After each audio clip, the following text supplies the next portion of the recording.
terms of my background, I have about 30 years of U.S. federal service, 23 and a half years of which was at the Department of Defense, where I was a senior security policy analyst in the Office of the Secretary of Defense. I also pulled for a time operational work in the field in the Central Asian countries where we had a train the trainer program with border guards. And I worked with Native Americans, and I had a specialty, which was man tracking. And we went up there and actually trained border guards in man tracking of terrorists coming over the borders to attack, as in Uzbekistan.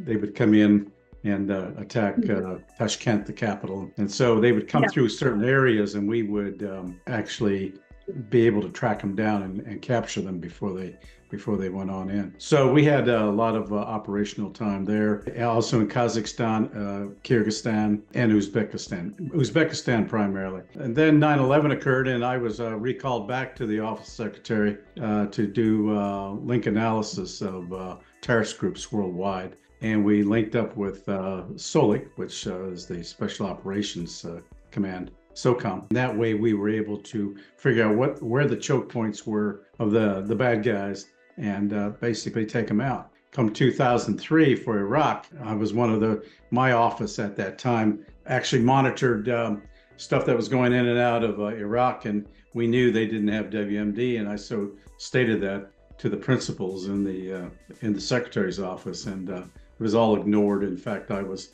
looked upon as being a non-team player because they were ready to go to war. And I said, there's no justification for it. And that's when they basically said, okay, it's time for you to go. So I retired. Wow. I was either told either take retirement or they were going to force me out. And I was eligible for retirement, so I stood a strong chance of losing my pension and everything if I didn't. So you were kind of turning around and talking about, the lack of justification for this war at the same time as, say, some others like George Galloway and Scott Ritter. Is that correct? Yeah. Well, Scott was UN.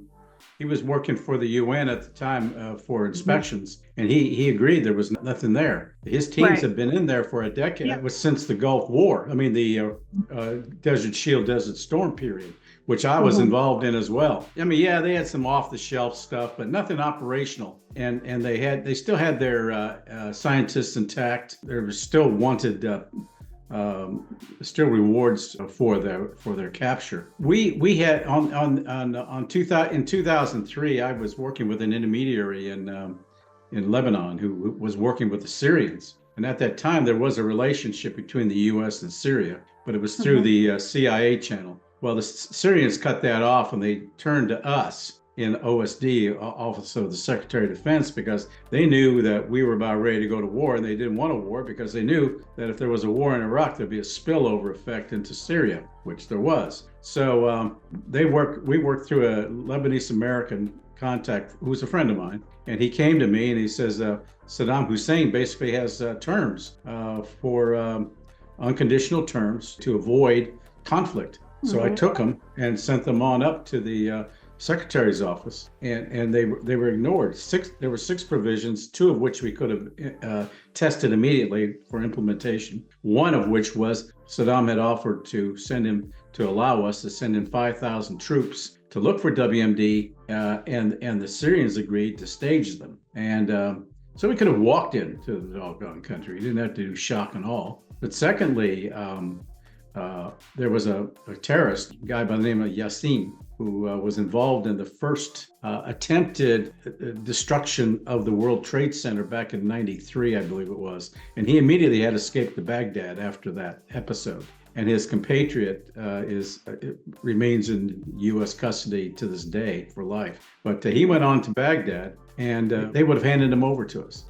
Today, there's like a $15 million reward on his head. So our people rejected all of that. Wolfowitz was the Deputy Secretary of Defense at the time. He summarily rejected it. It was his intention for regime change. And as we were working the Iraqi issue, it became clearer and clearer what the motivation was, as what was driving the policy. It wasn't just to take out a bad guy named Saddam Hussein, but it was to actually move in, do regime change in Baghdad, establish that as a hub, defense hub, from which the U.S. would then do regime change in Tehran, Damascus, Libya at the time, Saudi Arabia at the time, because they were very close to Saddam Hussein at the time. All countries at that time that were antagonists to Israel. And you got to keep in mind, Wolfowitz, Doug Feith, Richard Pearl were all Jews. They were very much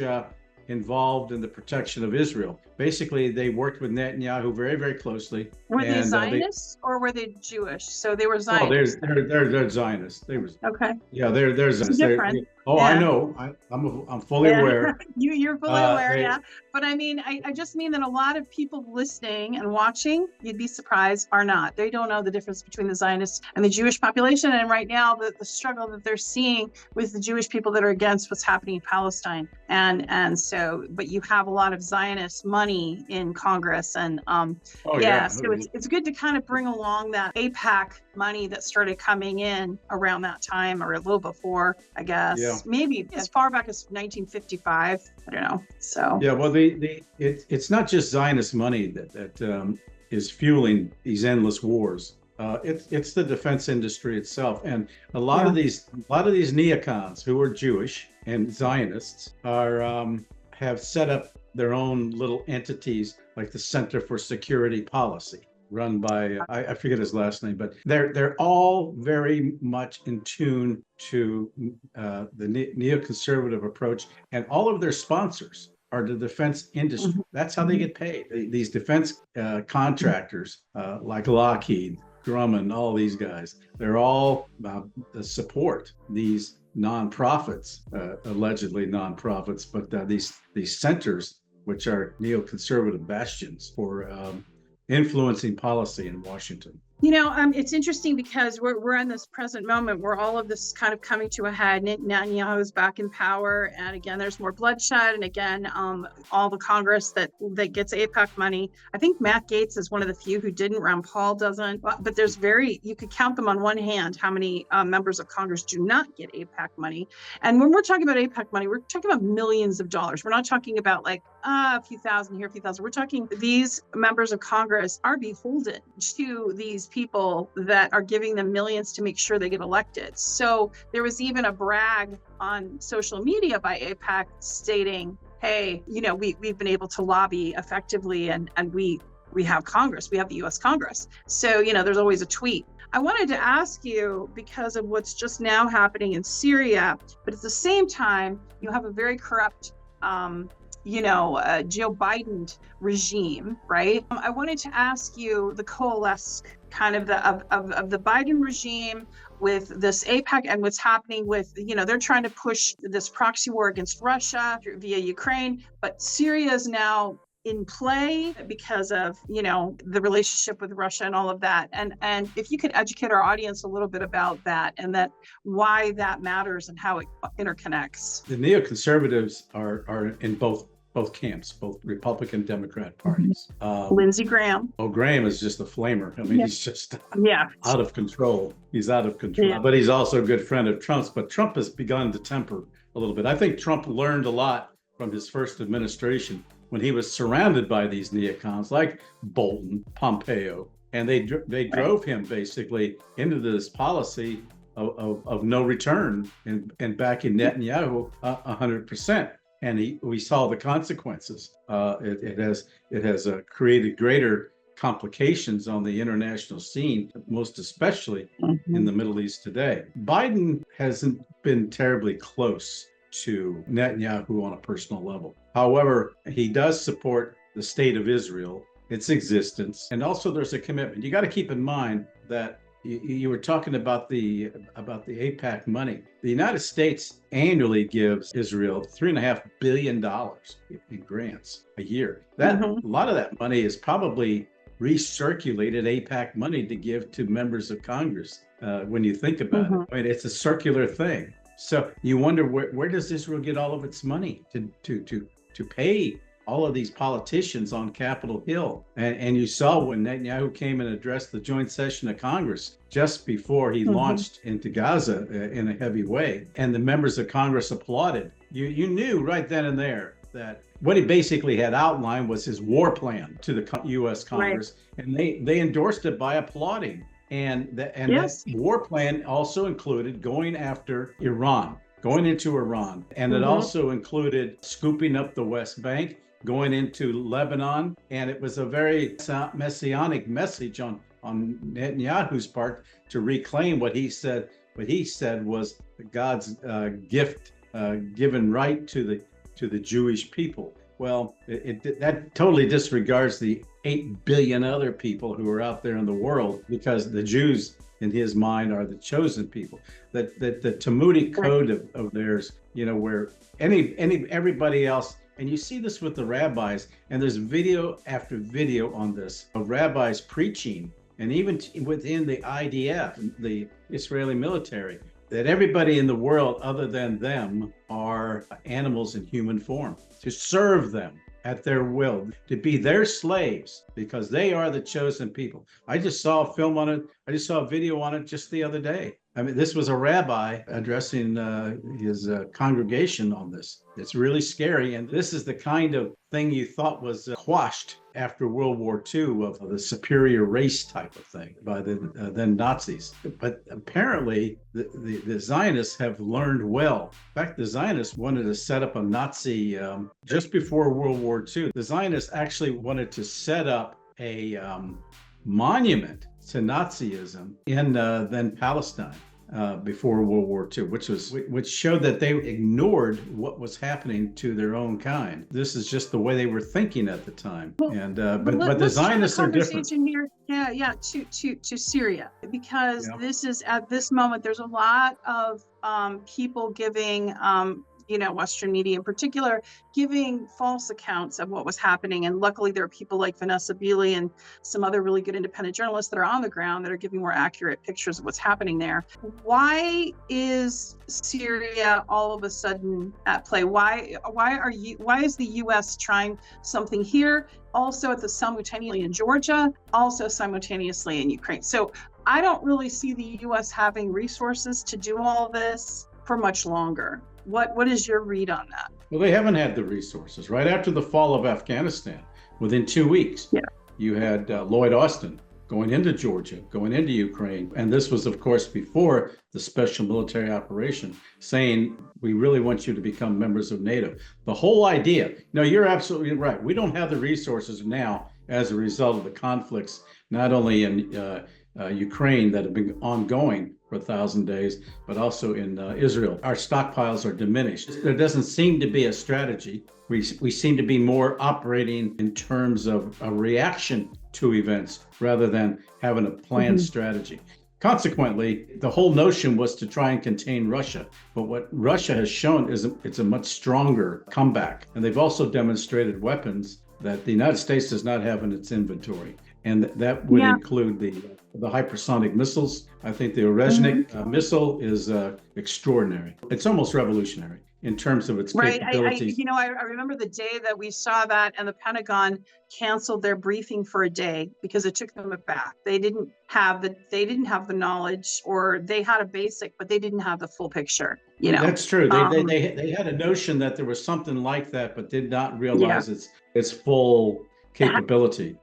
So I don't think. They kept how they kept diminishing Russian military, like they were using washing machine parts and things like that's obviously now not true. That propaganda was not true. And you got to keep in mind that the U.S. has always exhibited an elitist approach with any other country, particularly Russia, to show its superiority. It's the only superpower in the world. And the U.S. is the only superpower in the world by virtue of having over 800 bases around the world. Russia is more of a regional power, and they have not really wanted to be a world power. However, they're going to be forced to, as long as the United States is doing what it's doing. But it's doing it in a different way, and it's not military. It's for It's for constructive infrastructure development in countries in Africa, in Latin America. We're seeing that increasing. It isn't military bases, or although there are some, but it isn't an emphasis on. There is some emphasis on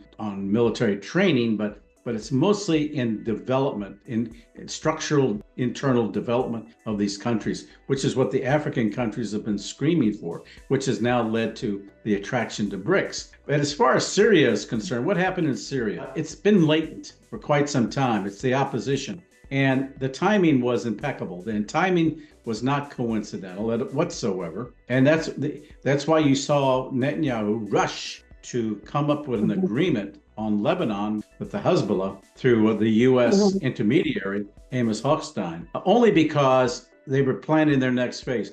Israel has not achieved one of its goals. It has not defeated Hamas. It has not defeated Hezbollah. And in fact, they couldn't get 2 kilometers inside of Lebanon because of the resistance by Hezbollah. So they were losing so many troops on the ground that the IDF said, we don't have the manpower. And we can't get the recruits in fast enough. We can't train them fast enough. And they still have that exclusion within Israel that the ultra-Orthodox don't get drafted. All they do is sit all day and read the Torah. And this has really upset the Ashkenazi element within the country, which has put pretty much Israel on the verge of its own internal strife as a consequence. Yeah. So you got that playing in terms of the political mix here. But then Israel immediately decided to launch into Syria. And it was Israel that actually helped train ISIS along with Turkey. I'll say the bad boy out on the latest developments in Syria.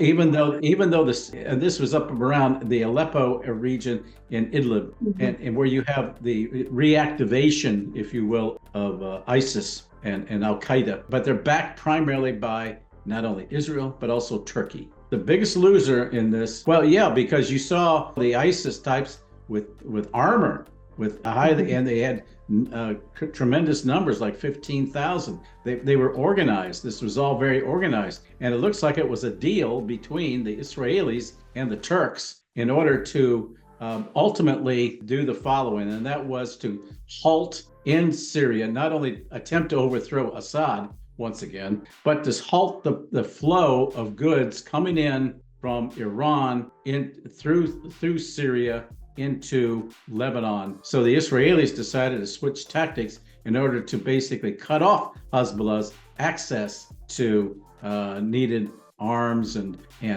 technology for its missile developments. But I think it's failing, and already what you're seeing is a number of things. Number one, the Iranians have offered troops now to go in and assist Assad, number one. And number two, the bad boy in all this is Erdogan of Turkey. He basically turned on Iran. He basically has upset the apple cart in Syria in the eyes of the Russians, because immediately when the ISIS began their assault in Syria, the Russians started bombing them. And so, if that was instigated by the Turks, that doesn't bode well in Putin's eyes as far as Erdogan is concerned. So the question is, why did Erdogan do that? I mean, and it was backed by the United States as well as Israel. Yeah. So this suggests that Erdogan once again is playing both sides. But is it sufficient? Both sides in the middle very well, yeah. He does it all the time. But I think Putin has to consider, well, is this so egregious that I'm willing to take him out? And I don't think we're there yet. And I think because he sees Erdogan looking eastward more and more, Erdogan's playing both sides. And then once again, he'll revert back to looking more eastward again. Right now, he's helping the West at this moment, all to affect this U.S. policy of isolating Hezbollah, ultimately, by cutting off the supply routes of Iran. And just the other day, some Israeli jets turned back an Iranian airliner, which was probably chock full of supplies. So they actually made it turn back. The next time Iran tries, I think, to send an airplane into Syria, it'll probably get shot down. and that will create a lot of havoc. It's going to be a provocation that that if that happens, Iran will not hesitate to take off on Israel once again. I had a question as we're, in my lifetime, I have never seen us closer to World War III than we are at this moment. I was born after the Cuban Missile Crisis, obviously, but still, it's even worse than that, in my opinion. I think we're really at the brink. And the people that I have talked to, it's very, very dangerous time right now. The way the U.S. is pushing Russia via the proxy war, but also in the Middle East, just in general, globally. The difference between 62 and now is that there was an effort to try and reach an accommodation to diplomacy. resolve. That's exactly what I was going to ask you about. What we're not seeing, and what We're I've not seeing never that here. seen is no. And you have to look at Jamie Rubin, who's very close to Biden, who I knew back in the 90s. He was then a protege of Madeleine Albright. Madeleine Albright, Yeah. very hawkish, very anti-Russia. Always the theme was, even right after the fall of the Soviet Union, the theme was Russia was never going to get a seat at the table. They were never going to be a superpower again. That was the mantra by Biden, by Kerry, by all of those players and actors. They were and on the Republican side too, the neocons as well. I guess I wanted to ask you about, but there still was some level of diplomacy, now not coming from Biden. Biden, and you saw how he was with Yugoslavia, former Yugoslavia. He's just a hawk, like in a Democrat clothing. But so let's move beyond him. What do you see as far as hopefulness with diplomacy? Because, Trump is a businessman. He's not a diplomat. He doesn't have that background. It depends on who he surrounds himself with. So where do you see us going? Because right now there's no diplomacy. It's scary out there. What I'm seeing for now, and I've spoken to a few other analytical colleagues, we think Putin is being restrained because he is waiting to see waiting for Trump to come on board. He knows it's going to be a different approach. And as long as Ukraine wants to up the ante, and I think it's basically backed off a little bit, then Putin's just going to increase the pressure on Ukraine. He's not going to go into Europe. He's not going to implement any nuclear thing, because the only reason nuclear weapons would be used is if the Federation itself was threatened.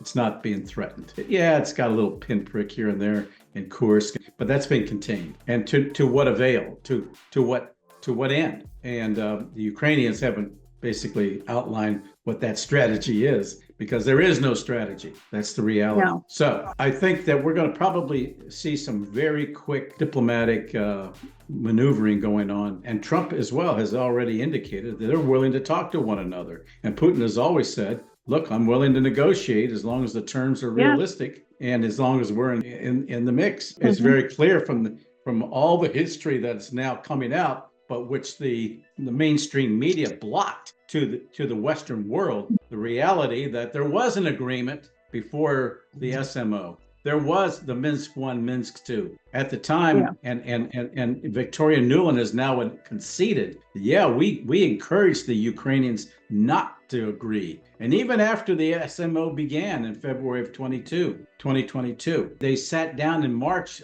a month later, in Istanbul, worked up an Istanbul agreement, which was initialed by both sides. That's when she and Johnson of the UK came in and said to the Ukrainians, don't sign it. We're going to back you all the way for as long as it takes, and all that stuff. Thinking, because once again reinforces the UK's and Johnson's now admission that they've always wanted to use Ukraine as a proxy war against Russia. Historically, if you look at the history of the UK and Russia, their feud goes back centuries, and they haven't stopped. No, but this is my question about diplomacy and all of that. Yeah, and you made a good point about Trump needing to make sure he surrounds himself with the right people. Do you see that really happening? Because I guess one of the things I'm concerned about, there's a couple people I don't know that I'm kind of like, and then one of them is Seb Gorka, and he's definitely not pro-Russia. And I've been on panels with him. He throws tantrums, and he's definitely a Zionist. And he has a pretty and he's a neocon. He's a neocon. He's a neocon. And so that kind of deflated my hopes when I saw that. I was like, oh, okay, because he's very belligerent. He's very bellicose. And he has this very important position now in Trump's cabinet. So, and then you have RFK, who's very Zionist. I don't know, like I see that Russia, the relationship might improve slightly, but I'm worried then they're going to just blow up things in the Middle East. That's my concern. What is yours? Or do you not agree with me? I know of Gorka and I know of his reputation. He's out of control. He is a neoconservative, very self-centered. He's actually got a portfolio, not in the cabinet so much as a special assistant on counterterrorism. That's what is going to be his new portfolio. He's not really well regarded by a lot of folks, and they're probably going to contain him. Trump has also made clear the following, that as a result of his experiences in his first term, he learned a lot. He knows people not to put on, but he also said he can have people with different opinions, but ultimately he makes the decision. That's different than Biden's approach, where he just takes what is handed to them and runs with it. He doesn't make the ultimate decisions. And we've seen that time and again. And he'll read what has been handed to him, and then that represents his policy. But Trump has this way of being not only unpredictable, he can have all of his advisors talk, in unison. Again, they're all pro-Israeli, that's very clear. But I think I have a theory about Trump. I think since this is going to be his final term, he's going to be looking for a golden parachute for Trump International and his son's legacies. So that means he's going to have to look more toward what Saudi Arabia might be interested in order to. So peace in the Middle East would benefit him more financially. Peace, if he were the peace. Okay. I think so, but I think he wants to invest in the real estate that the Project 2030 that's being undertaken by the Saudis right now. And I think he wants to get into that game. But you see, the Saudis now have a precondition, which they didn't have prior to the Middle East war. And that is, they now want a two-state solution. You see, when the Abraham Accords were devised and raved upon with great success, what it left out was any solution for the Palestinians. But now the Saudis themselves and as well as the other Gulf Arab countries, are insisting that there be that two-state solution. That's why you're now seeing Netanyahu rushing to take over and annex the West Bank, because the West Bank combined with Gaza would constitute the Palestinian state. But, when you look at it realistically, has he basically nullified that ambition? And I think that may be the case, that if he is able to annex and he gets the U.S. approval of that, and I believe he took $100 million from a woman by the name of Edelman for his campaign, Trump did, and she basically said she put in that $100 million because she wanted Trump, if he wins, to agree to the annexation of the West Bank. So we'll have to see if that goes along, or is he going to buy into what the Saudis insist upon, especially if it means the future of Trump International, because Trump will not be able to run again. So he's got to be looking for something that's going to be helpful to his own legacy there. Yeah. Okay. So going forward now, you saw the news the last few days, as we're Putin's been showing a lot of restraint. There seems to be, a little bit of calm. Although I just because of knowing who I know in the Biden administration, I know this isn't their last effort to try to usurp the Trump administration or make it as difficult as possible. Are you concerned about another assassination attempt on Trump? Do you think that's something of concern? And then secondarily, I wanted to ask you about, you have a big team, right? You have Elon Musk, Tulsi Gabbard, RFK Jr. You have some big names, right? Also some big egos, very big presence. And, Trump has a big ego and they seem, I don't know, I could see some huge clashes. So how do you see, assuming Trump stays safe and we're able to get this off the ground in the U.S., what is your vision from there on in? I think there's always the concern about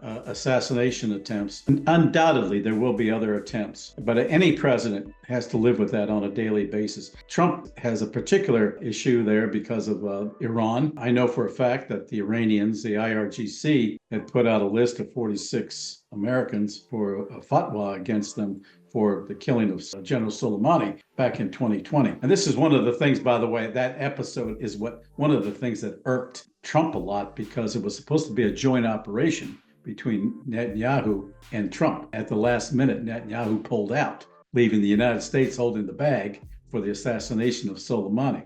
But there are 46 Americans that are listed under this fatwa by Iran. They've made it public. They've made public the fact that there are these Americans, but they haven't named them. However, Pompeo, Bolton, Trump himself are under continuous security for that reason, and a number of other Americans that maybe have retired already or reassigned in the military. They're also on the list. Somehow the Iranians got their names. I don't know how. That's known to U.S. authorities and who they are. I thought the Iranian thing was smoke and mirrors, frankly. I thought it was a switch and bait from the deep state. I thought actually the people trying to take out Trump were part of the elite that want him gone. Well, you mean as of now, you can't rule that out. I mean, there's, we hear talk of them and they, and but without identifying them, but it implies somebody within the Biden administration. I mean, you look at the laxity of the Secret Service. Was that accidental or purposeful?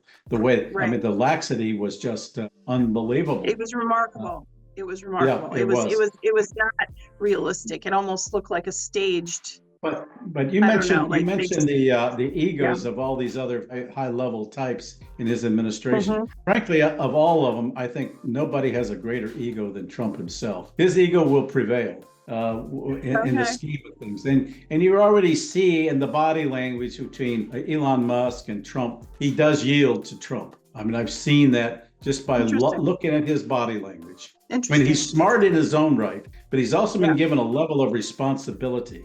But that makes him then, and it's something that he likes to do. So that actually makes him more answerable to Trump. So he's looking upon Trump. Trump will make the ultimate decisions. Trump has made it very clear. He makes the final decisions. He can do that. If you read chapter 2 of The Art of the Deal, it outlines his entire approach in anything from real estate to diplomacy. At any given stage, you know where he is in that scheme of his approach by reading that.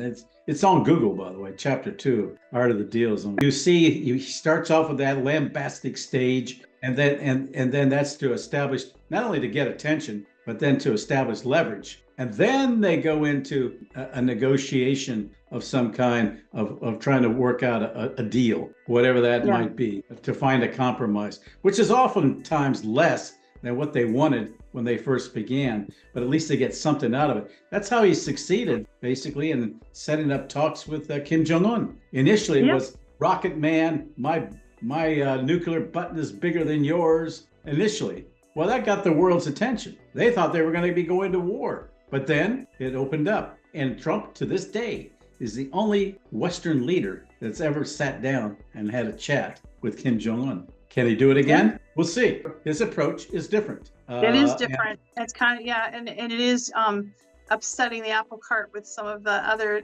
establishment. Well, that's fine. I think one of the things that he did in order to bring him to the table was he suspended the military exercises between South Korea and the United States. That's the one thing that really triggers Kim Jong-un, because that to him is, those maneuvers out there, those exercises are really a prelude to wanting to go to war against North Korea. And that's something that has now led to the strategic arrangement that he now has with Russia. Right, exactly. So that really alters the whole landscape, the whole geopolitical landscape and geostrategic landscape, for that matter, as a result of the agreement that Putin recently made with Kim Jong-un. We're seeing new dynamics occurring, and it's going to be much more complicated for Trump as he moves along now, because the world is more complicated from the time he left it. And I wanted to our time is now almost finished, and it's so fascinating talking to you.